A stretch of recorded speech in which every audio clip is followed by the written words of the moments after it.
सिद्धांत चक्रवर्ती मुनि महाराज की जय। परम पूज्य आचार्य गुरुवर श्री विराग सागर जी गुरुदेव की जय। परम पूज्य आचार्य गुरुवर श्री विनम्र सागर जी गुरुदेव की जय। द्वादशांग जिनवाणी माता की जय।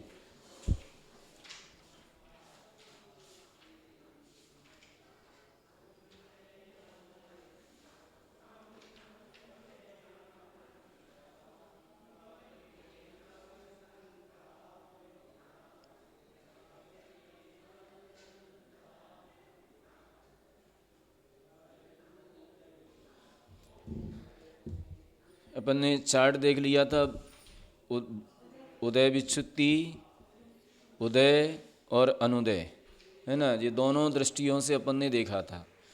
एक तो सठखंडागम और दूसरी कसाय पाउड, है ना।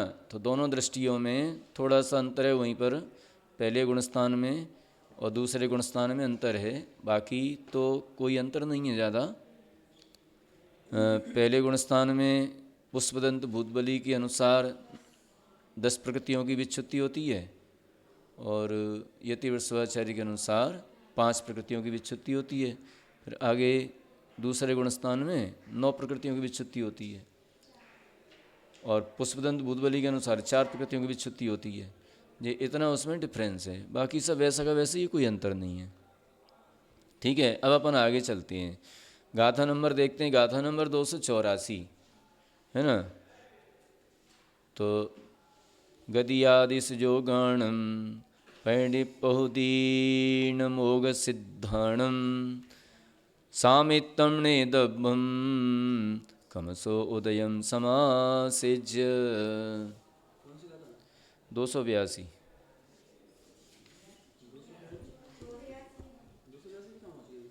क्यों ये सब हो गई थी जी।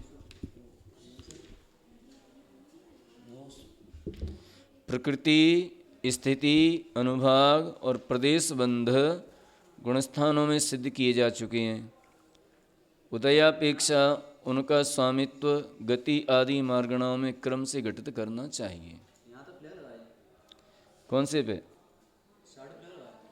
हैं? तो चार्ट समझा तो दिया था, चार्ट हो तो गया था। कौन सा?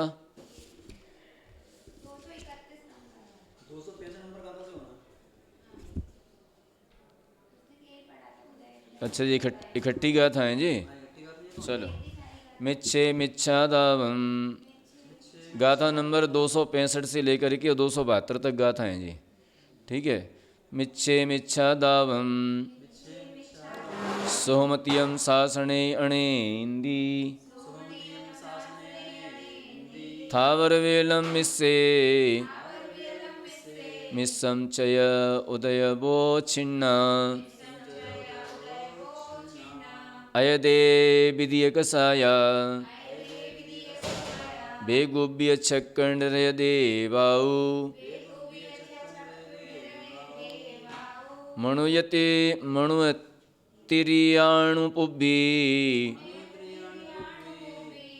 दुब्भगमनादेज्य अज्जसयं देशे तदीयकसाया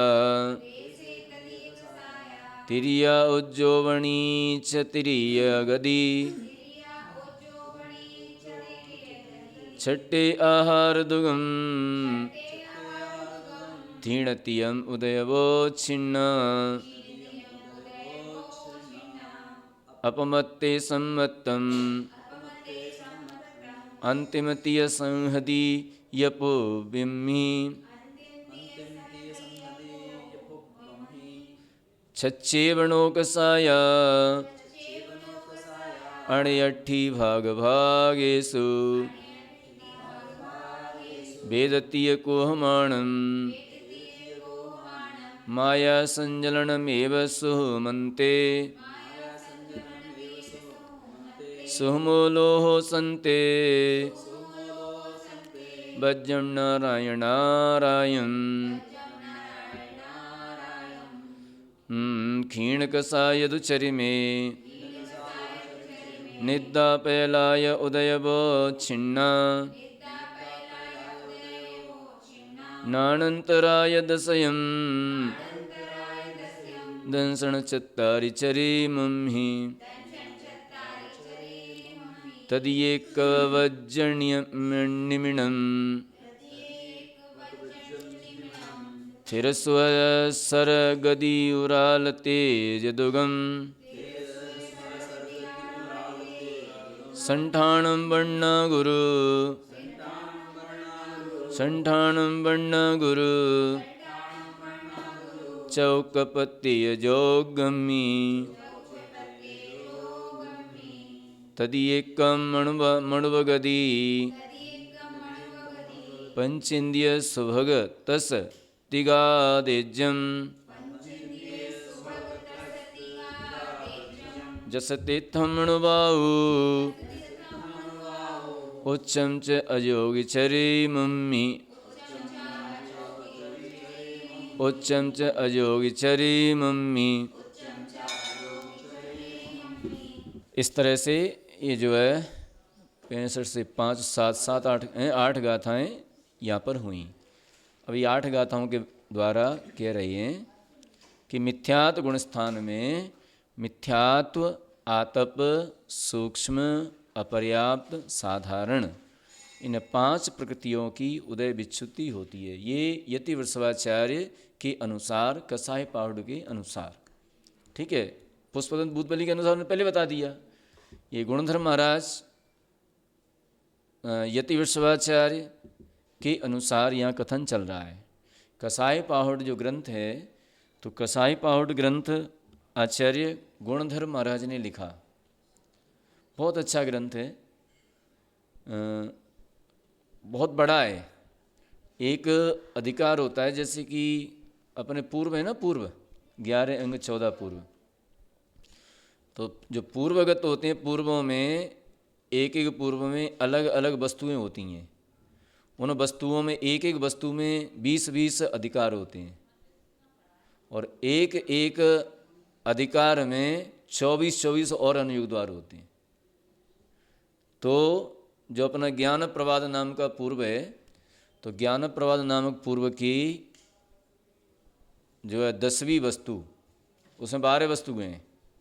ज्ञान प्रवाद में 12 वस्तुएं हैं, तो 12 वस्तुओं में से 10वीं वस्तु, और 10वीं वस्तु में तृतीय अधिकार, तृतीय प्राभृत, इसको बोलते हैं तृतीय प्राभृत। तो तृतीय प्रावृत्त का नाम है पेज दोष नाम का है, हाँ, पेज दोष। तो पेज दोष अधिकार में, माने पेज का मतलब राग और दोष का मतलब द्वेष। पेज माने राग और दोष माने द्वेष। तो उससे कसाई पाहुड़ की रचना हुई, ठीक है। वह पेज दोष अधिकार 16,000 पदों से बना हुआ है। 16,000 पद हैं उसमें, 16,000 पद। और एक पद कितना बड़ा है पता है? एक पद कितना बड़ा है? 1634,83,07,888 अक्षरों का एक पद, ऐसे 16,000 पदों से। लेकिन गुणधर महाराज इतनी उनकी बुद्धि प्रखर थी, इतने इंटेलिजेंट थे कि उन 16,000 पदों वाले पेज दोष नामक अधिकार को उन्होंने मात्र 180 गाथाओं में उसका व्याख्यान कर दिया।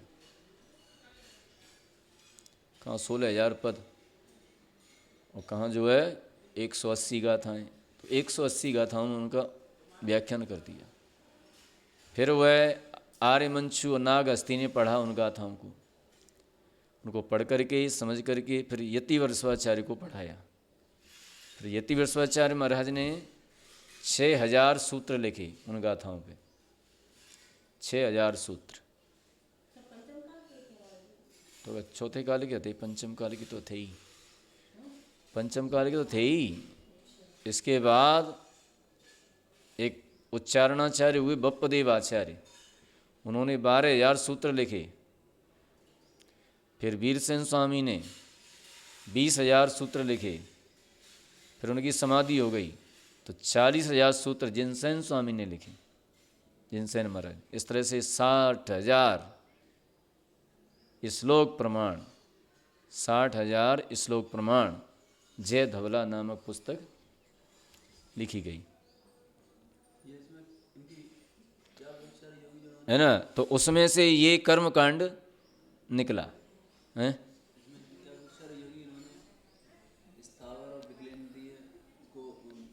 अरे दूसरे गुणस्थान में क्या है कि यति वृषभाचार्य का ये कहना है कि साधन गुणस्थान वाला एक इंद्रियों में जन्म लेता है। हाँ, इसलिए एक इंद्रियों में अवस्थावर, बादर और विकलत्रय, इन प्रकृतियों का उदय पाया जाता है। तो इन प्रकृतियों का उदय पाए जाने के कारण ये 5 प्रकृतियाँ 9वें गुणस्थान में इनकी क्या नाम है, दूसरे गुणस्थान इनकी विच्छुत्ति होती है। लेकिन पुष्पदंत भूतबली के अनुसार ये पहले गुणस्थान में इनकी विच्छुत्ति हो जाती है। तो ये तो उनका ये कहना है कि इनमें मरणांतिक समुद्घात तो करता है एक इंद्रियों में साधन गुणस्थान वाला, लेकिन जाता नहीं है, उनका ये कहना है। लेकिन यति वृषभाचार्य का कहना है कि जाता भी है। तो वहाँ पर भी वो साधन गुणस्थान पाया जाता है एक इंद्रियों में, लेकिन पाया अपर्याप्तक अवस्था में ही जाता है। पर्याप्तक होने से पहले पहले वो मिथ्या दृष्टि हो जाता है। ठीक है, क्या स्थावर, पृथ्वी, जल और वनस्पति। वायु गायक में नहीं होता है दूसरा गुणस्थान।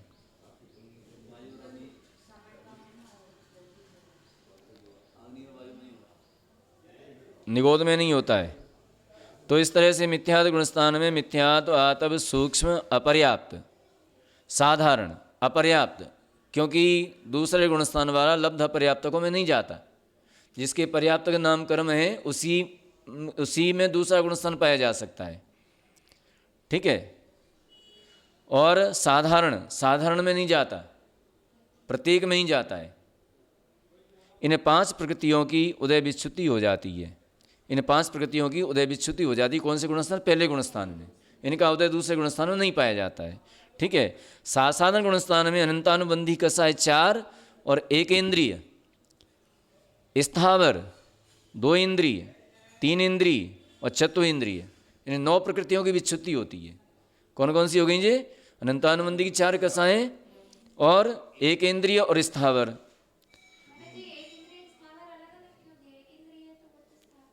स्थावर नाम कर्म अलग है। हाँ, एक इंद्रिय जिसके स्पर्शन इंद्रिय पाई जाती है, स्पर्शन इंद्रिया वर्ण के स्पर्धकों का अनुदय पाया जाता है, उदयभावी 6 सर्वघाती स्पर्धकों का है। स्थावर में एक इंद्रिय होती है। हाँ हाँ, अरे अलग अलग क्यों दिया है? प्रकृति अलग अलग है। नाम कर्म की प्रकृतियाँ हैं तो प्रकृति अलग अलग है। स्थावर का काम तो अलग है, एक इंद्रिय का काम अलग है। एक इंद्रिय जाती है, स्थावर काय है। तरस और स्थावर कहते हैं, तरस काय, स्थावर काय। तो अलग अलग प्रकृतियाँ हैं, तो अलग अलग प्रकृतियाँ तो अलग अलग देना पड़ेगा। फिर विकलत्रय 2 इंद्रिय, 3 इंद्रिय, 4 इंद्रिय, इनकी विच्छुत्ति भी दूसरे गुणस्थान में होती है। इन 9 प्रकृतियों की उदय विच्छुत्ति दूसरे गुणस्थान में होती है। ठीक है, ऐसा यहाँ पर कहा है। अब आता है मिश्र गुणस्थान में एक सम्यक मिथ्यात प्रकृति की विच्छुत्ति होती है।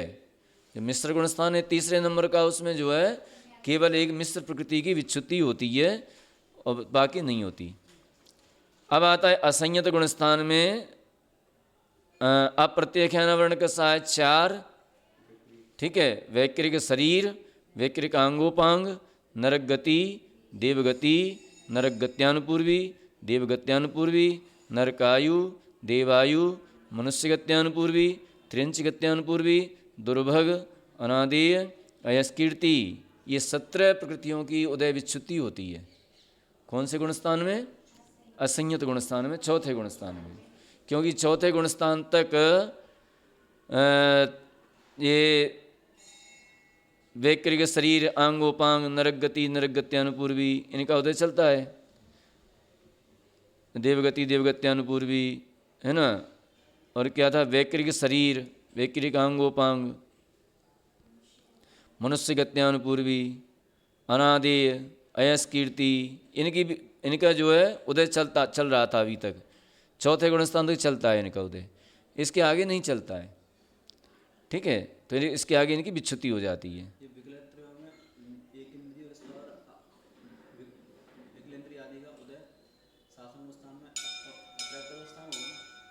कितनी बार बोला कि अपर्याप्तक अवस्था में होता है, पर्याप्तक होने से पहले पहले मिथ्यात्व में चला जाता है। ठीक है, तो ये 17 प्रकृतियों की विच्छुति असंयत गुणस्थान में हो जाती है। अब आता है देश संयत गुणस्थान में प्रत्याख्यान वर्ण कसाय की 4 कसाय, प्रत्याख्यान में देश संयत गुणस्थान में प्रत्याख्यान की 4 कसाय, त्रिंच आयु, क्योंकि त्रिंच के जो है देश व्रत हो सकता है, इसलिए उसकी वहाँ पर देश व्रत में इसकी विच्छुति हो जाती है। उद्योत नीच गोत्र, नीच गोत्र का भी उदय पाया जाता है 5वें गुणस्थान में, इसके आगे नहीं पाया जाएगा। त्रियंच गति, नीच गोत्र व त्रियंच गति होता है, जानवरों के होता है कि नहीं होता है, फिर उनका नीच गोत्र तो है ही। त्रियंच गति की उदय विच्छुति होती है, और प्रमत्त गुणस्थान में आहारक शरीर, आहारक अंगोपांग, स्त्यान गृद्धि, निद्रा निद्रा, प्रचला प्रचला की उदय विच्छुति हो जाती है। तो देश संयत गुणस्थान में ये जो प्रकृतियाँ गिनाई हैं, 4 कसाय, त्रियंचायु, उद्योत, नीच गोत्र और त्रियंच गति की उदय विच्छुति हो जाती है। और प्रमत्त गुणस्थान में आहारक शरीर, आहारक अंगोपांग, स्त्यान गृद्धि, निद्रा निद्रा, प्रचला प्रचला की विच्छुति हो जाती है। माने 4-5 प्रकृतियों की 6वें गुणस्थान में विच्छुति हो जाती है। ठीक है, अपरमत्त गुणस्थान में सम्यक्त मोहिनी, माने सम्यक्त प्रकृति की, जो सम्यक्त प्रकृति का उदय पाया जाता है वो कहाँ तक पाया जाता है, 7वें गुणस्थान तक। ठीक है, 7वें गुणस्थान तक पाया जाता है। वेदक सम्यक्त तो कहाँ तक होता है, कौन से गुणस्थान तक होता है, वेदक सम्यक्त। वेदक सम्यक्त तो कौन से गुणस्थान तक होता है, 7वें तक होता है, क्योंकि जहाँ तक सम्यक्त प्रकृति का होता है वहीं तक तो होगा वेदक सम्यक्त, उसके बाद तो उपसम होगा या अच्छाई को होगा। ठीक है, तो और अर्धनाराज, कीलित, वस्त्रपाटिका, ये 3 सहननों की विच्छुति हो जाती है। माने 3 सहनन वाले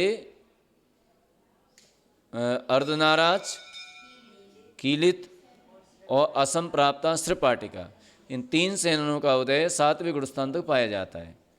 ठीक है, माने स्त्रपाटिका सहनन वाले 7वें गुणस्थानवर्ती हो सकते हैं। तो वर्तमान में जो स्त्रपाटिका सहनन है मुनि महाराज का होता, मुनि महाराज होते हैं ना, तो उनके भी स्त्रपाटिका सहनन है, इसके आगे नहीं होते। और सम्यक्त प्रकृति,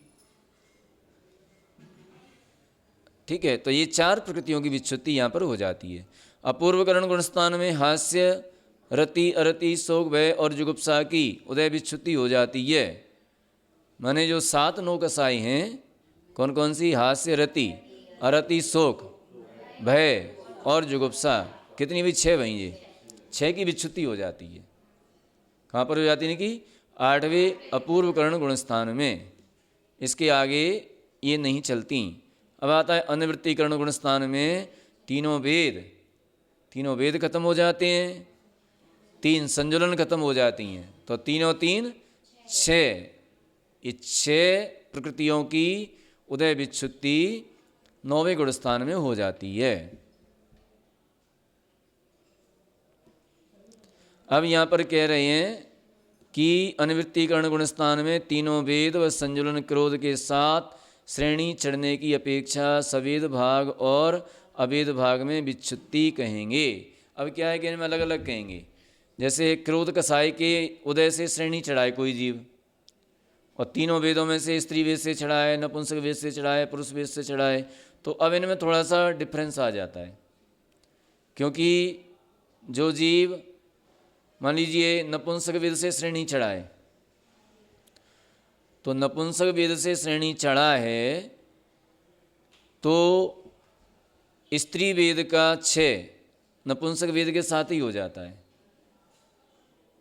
और स्त्री वेद से चढ़ाए तो नपुंसक वेद का पहले क्षय हो जाता है, फिर बाद में स्त्री वेद का क्षय होता है, क्योंकि सवेद भाग में ही क्षय होता है प्रकृति का। नपुंसक वेद और स्त्री वेद इनका सवेद भाग में क्षय होता है, सत्व का क्षय, ठीक है ना। तो ये डिफरेंस आ जाता है इसमें।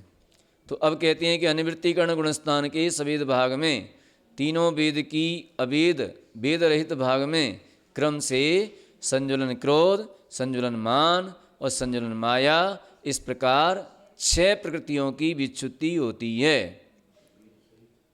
ठीक है। वेद की अवेद वेद रहित भाग में, तो सवेद भाग में तीनों वेद की, माने वेद सहित जब तक वेद का उदय है तब तक तीनों वेद की विच्युति हो जाती है, चाहे वो स्त्री वेद हो, चाहे पुरुष वेद हो, चाहे नपुंसक वेद हो। नपुंसक वेद का उदय 9वें गुणस्थान में चलता है, तो जब तक उसका उदय चलता है तो उसके उदय में ही उसका क्षय हो जाता है, माने बंद उदय ये एक साथ क्षय हो जाती हैं पुरुष वेद में, ठीक है। अब बंद और उदय क्षय हो गए, नष्ट हो गए, और सत्व, अब सत्व जो लास्ट में जो बंद हुआ था, लास्ट में अंतिम समय में बंद हुआ था, वो रह जाता है, तो 2 आवली में वो भी खत्म हो जाता है, 2 आवली में उसका वो भी नष्ट हो जाता है। तो वेद के उदय में ही सारे वेद नष्ट हो जाते हैं। और पुरुष वेद से कोई श्रेणी चढ़ाए तो पुरुष वेद से श्रेणी चढ़ाए तो पहले वो नपुंसक वेद का क्षय करता है, फिर स्त्री वेद का क्षय करता है, फिर क्या नाम है, ये तीनों ये 6 कसाय और एक पुरुष वेद, इन तीनों का एक साथ क्षय करता है। तो इस तरह से ये कर्म क्षय करने की प्रक्रिया है। लेकिन यहाँ पर तो उदय की चर्चा है, तो उदय में तीनों वेदों के उदय में ही उदय का क्षय करता है, ठीक है। सवेद भाग में तीनों वेद की, और अवेद भाग में माने अवेद भाग में वेद रहित भाग में क्रोध मान माया, इन 3 कसायों की उदय विच्युति करता है, ठीक है। तो सवेद भाग में तीनों वेद की और अवेद भाग में तीनों कसाय की उदय विच्युति कर देता है। इस प्रकार से 6 प्रकृतियों की विच्युति होती है। अब आता है बादर लोभ। बादर लोभ भी अनिवृत्तिकरण गुणस्थान में ही विच्छिन्न होता है। जो बादर लोभ है वो भी अनिवृत्तिकरण गुणस्थान में ही विच्छिन्न हो जाता है। 10वें गुणस्थान में सूक्ष्म लोभ रह जाता है। सूक्ष्म सांप्रदाय गुणस्थान के अंत में सूक्ष्म कृष्टि को प्राप्त लोभ की एवं उपशांत मोह गुणस्थान में वज्र नाराज और नाराज सहनन की उदय विच्युति हो जाती है, ठीक है। 10वें गुणस्थान में सूक्ष्म सांप्रदाय गुणस्थान में मानी सूक्ष्म लोभ की, और 11वें गुणस्थान में नाराज और वज्र नाराज, इन 2 सैननों की विच्युति हो जाती है। यानी नाराज सैनन वाले और वज्र नाराज सैनन वाले ये उपसम श्रेणी मान सकते हैं, उपसम श्रेणी चढ़ सकते हैं, लेकिन छपक श्रेणी सिर्फ वज्र वृषभ नाराज सैनन वाले ही चढ़ते हैं, अन्य दूसरे नहीं चढ़ते। तो इस तरह से ये 11वें गुणस्थान तक हुआ। अब कहते हैं क्षीण कसाय गुणस्थान के अंतिम 2 समयों में से द्विचरम समय में, माने द्विचरम समय में, द्विचरम समय कौन सा कहलाता है? अंतिम समय से पहले वाला, अंतिम समय से पहले वाला, ठीक है। जैसे मान लीजिए 12वें गुणस्थान में 16 समय है, तो 16वां समय क्या है? अंतिम नहीं, चरम समय। हाँ, 16वां समय क्या है? चरम समय। और 15वां समय द्विचरम। तो इस तरह से द्विचरम समय में क्षीण कसाय गुणस्थान के अंतिम 2 समयों में से द्विचरम समय में निद्रा और प्रचला की, तथा चरम समय में, द्विचरम समय में तो निद्रा प्रचला की उदय विच्युति हो जाती है, और जो चरम समय में 5 ज्ञानावरण, 4 दर्शनावरण और 5 अंतराय की इस प्रकार सर्व 16 प्रकृतियों की उदय विच्छुत्ति होती है। ठीक है, तो 12वें गुणस्थान में 16 प्रकृतियों की उदय विच्छुत्ति हो जाती है। संयोग केवली गुणस्थान में दोनों वेदनीय में से कोई एक वेदनीय। ठीक है, कौन से में? संयोग केवली गुणस्थान में दोनों वेदनीयों में से कोई एक वेदनीय। वज्र विषव नारा सहनन, निर्माण, स्थिर अस्थिर, शुभ अशुभ, सुस्वर दुस्वर, प्रशस्त अप्रशस्त, व्यायो गति, औदारिक शरीर, औदारिक अंग उपांग, तेजस, कारमान शरीर, 6 संस्थान, वर्णादि 4, अगुरु लघु, उपघात, परघात, उच्छ्वास और प्रत्येक शरीर, इन 30 प्रकृतियों की उदय विच्छुत्ति हो जाती है। कौन से गुणस्थान में? 13वें गुणस्थान में। अब इसके बाद आती है 14वें गुणस्थान में अयोग केवली गुणस्थान। तो अयोग केवली गुणस्थान में 12 प्रकृतियों की उदय विच्छुत्ति हो जाती है। ठीक है, क्या बजे नारा सहन रह गया ना, संस्थान है वो तो कहाँ चले गए थे? ये संस्थान है कि सहनन है? ये तो संस्थान है। ठीक है, तो इस तरह से ये 30 प्रकृतियों की उदय विच्छुत्ति 13वें गुणस्थान में हो जाती है। अब 12 प्रकृतियां बचती हैं, तो 12 प्रकृतियों की विच्छुत्ति कौन कौन सी हैं? 12 प्रकृतियां अयोगी गुणस्थान में अंत में साता असाता में से कोई एक है ना, और एक मनुष्य गति, पंचेंद्रिय, सुभग, त्रस, बादर, पर्याप्त, आदि, यशस, कीर्ति और तीर्थंकर, मनुष्य आयु और उच्च गोत्र, ये 12 प्रकृतियां ये 14वें गुणस्थान माने अयोगी गुणस्थान में 6 हो जाती हैं। और इन प्रकृतियों को क्षय करके आत्मा एक समय में ही जाकर के सिद्धालय में विराजमान हो जाती है। ठीक है, हैं? किसी को भी हो सकता है। 6 संस्थानों का उदय पाया जाता है 13वें गुणस्थान में। वज्र विषव नारा सहनन होना अनिवार्य है। संस्थान कोई सा भी हो सकता है, कुब्जक भी हो सकता है ना, समचतुरस्र भी हो सकता है, वामन भी हो सकता है, न्याय गिरोध परिमंडन भी हो सकता है। 6 संस्थानों में किसी को भी केवल ज्ञान हो सकता है। हाँ, लेकिन सहनन वज्र विषव नारा चाहिए। ठीक है, तो इस प्रकार से ये यहाँ पर ये बंध अबंध और विच्छुत्ति की चर्चा हुई। पूर्व मतानुसार विशेषार्थ बता रहे हैं। पूर्व मतानुसार एकेंद्रिय, स्थावर, द्विंद्रिय, तीनेंद्रिय और चतुरेंद्रिय का उदय मिथ्यात्व में ही कहा है। अतः मिथ्यात्व गुणस्थान के अंत में इनकी उदय विच्छुत्ति हो जाती है। किंतु गाथा नंबर 364 के मतानुसार उपयुक्त 5 प्रकृति का उदय सासाधन गुणस्थान में कहा। अतः इनकी उदय विच्छुत्ति सासाधन गुणस्थान में होती है। संयोग केवली व अयोग केवली गुणस्थान में यहाँ जो साता असाता वेदनीय में से एक की विच्छुत्ति कही है वह एक जीव की अपेक्षा कथन किया गया है।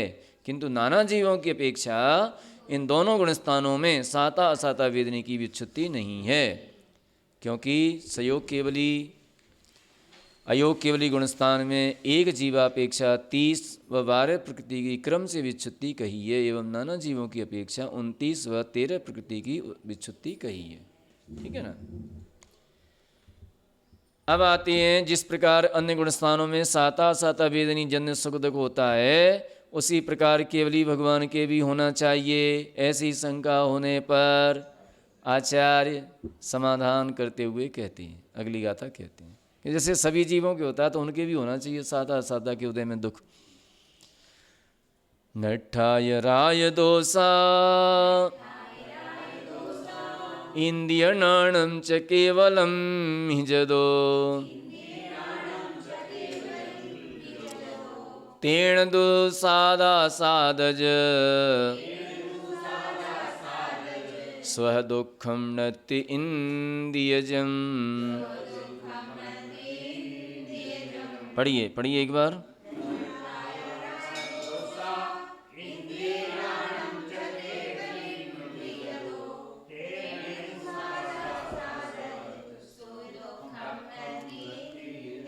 अब यहाँ पर कहते हैं कि प्रश्न कर दिया कि केवली भगवान को भी सुख दुख होना चाहिए साता साता के उदय में। क्या हो गया?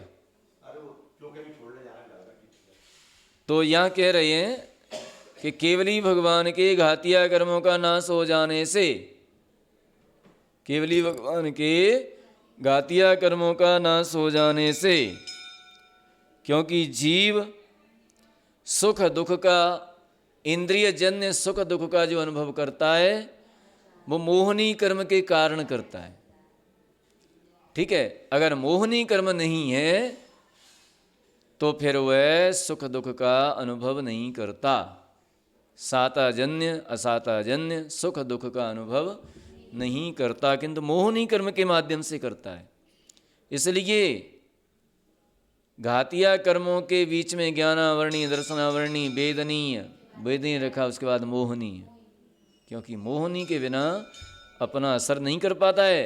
साता वेदनीय साता वेदनीय। तो राग के कारणभूत 4 प्रकार की माया और 4 प्रकार का लोभ, 3 वेद, हास्य रति तथा द्वेष के कारणभूत 4 प्रकार के क्रोध, 4 प्रकार का मान, अरति, शोक, भय और जुगुप्सा का निर्मूल नाश हो गया है। राग के कारण कौन कौन है? राग के कारण माया और लोभ और हास्य, रति और वेद। तीनों वेद, हास्य, रति, ये काय के कारण है? राग के कारण। ठीक है, और द्वेष के कारण क्या क्या है? क्रोध, मान, 4। ठीक है, अरति, शोक, भय और जुगुप्सा, ये द्वेष के कारण है। तो उन केवली भगवान के 13वें गुण स्थान में ये सब कुछ नष्ट हो चुका है। ये तो 10वें भी नष्ट हो चुका था, तो 12वें में भी नहीं है जी। तो ये सब कुछ नष्ट हो चुका है, इनका निर्मूल नाश हो चुका है। इसलिए 12वें गुण स्थान में भी उन्हें सुख दुख का अनुभव नहीं होता, वेद नहीं जन्य। कैसे होगा? राग द्वेष नष्ट हो गए। ठीक है, अतः इनका राग द्वेष नष्ट हो चुका है तथा युगपत, अब और विशेषता आ गई इनमें, 12वें गुण स्थान की अपेक्षा इसमें और विशेषता आ गई। युगपत माने एक साथ क्या करते हैं? जानते हैं। सकल तत्व प्रकाशी ज्ञान में क्षयोपम रूप परोक्ष मति ज्ञान और श्रुत ज्ञान नहीं हो सकते। इसलिए इंद्रिय जनित ज्ञान नष्ट हो गया। अब उनका इंद्रिय जनित ज्ञान भी नष्ट हो गया। पहले तो विकल्प होते, इसको भी जाने, इसको भी जाने, ये पढ़ें, ये पढ़ें। अब सब समाप्त हो गया। मति ज्ञान, श्रुत ज्ञान, अवधि ज्ञान, मना परे ज्ञान, सब समाप्त हो गया। अब तो सब कुछ उनके ज्ञान में झलक रहा है। जानते हैं केवली भगवान? जानते हैं? जानते हैं कि नहीं केवली भगवान? केवली भगवान नहीं जानते, केवली भगवान नहीं जानते। उन्हें सर्वज्ञ कहा है, सकल किए गायक तथापि निजानंद रसलीन। ये उपचार से कहा है। ठीक है, उपचार नय का प्रयोग किया है यहाँ पर। केवली भगवान नहीं जानते, वे तो अपनी आत्मा को ही जानते हैं। उनका उपयोग अपनी आत्मा में ही लगा है। लेकिन ज्ञान की ऐसी महिमा है, ज्ञान की ऐसी शक्ति है कि उसमें तीनों लोक के समस्त पदार्थ स्वयं झलकते हैं, स्वयं जानते हैं। भी वो नहीं जानते, उनके विकल्प नहीं है जानने का कि हम जाने किसी को। ये सारे विकल्प समाप्त हो चुके। जनते हैं, वे तो जनते हैं, जानते नहीं हैं। उन्हें थोड़ी पड़ी है कि हम इसको भी जाने, हम इसको भी जाने, उन्हें किसी को नहीं पड़ी है, लेकिन झलकते हैं, जानते हैं भी। और जानते हैं तो वहाँ कहा है कि जो दर्शन है, तो दर्शन से केवली भगवान आत्मा को देखते हैं, दर्शन से उन्हें आत्म प्रत्यक्ष होता है, और ज्ञान से ये संपूर्ण ज्ञेय प्रत्यक्ष होता है। ठीक है, दर्शन से क्या हो रहा है? आत्म प्रत्यक्ष। और ज्ञान से क्या हो रहा है? सकल ज्ञेय प्रत्यक्ष। तो इसलिए, और दोनों युगपत होते हैं, ज्ञान दर्शन युगपत हो रहे हैं। तो ज्ञान से इन सभी पदार्थों को वो झलक रहे हैं, और दर्शन से आत्म प्रत्यक्ष हो रहा है, और दोनों एक साथ हो रहे हैं। तो कहते हैं कि केवली भगवान कैसे हैं? स्वपर प्रकाशी, एक साथ स्वपर प्रकाशी, एक साथ युगपत ज्ञान दर्शन। क्योंकि एक समय में एक गुण की एक ही पर्याय होती है। यदि जिस समय बाह्य पदार्थ झलक रहे हैं तो उस समय आत्मा नहीं झलकेगा, लेकिन जिस समय आत्मा झलक रहा है उसमें बाह्य पदार्थ नहीं झलकेंगे, तो गड़बड़ हो जाएगा। फिर कैसे कह पाएंगे युगपत? इसलिए ज्ञान के माध्यम से, ज्ञान जो होता है, ज्ञान में उनकी आत्मा झलकती है, वह दर्शन में आत्मा प्रत्यक्ष होता है, और ज्ञान में संपूर्ण पदार्थ प्रत्यक्ष होते हैं, और दोनों मिलकर के वो स्वपर प्रकाशी कहलाते हैं। ठीक है ना, ये स्वपर प्रकाशी बनता है। अब ऐसा नहीं समझना कि आत्मा ज्ञान को नहीं जानता है या ज्ञान आत्मा को नहीं जानता है, ऐसा नहीं समझना। ज्ञान आत्मा को भी जानता है, ज्ञान पर पदार्थों को भी जानता है, दोनों को जानता है। ऐसा मत समझना कि ज्ञान दर्शन जो है अन्य पदार्थों को नहीं जान सकता, नहीं देख सकता।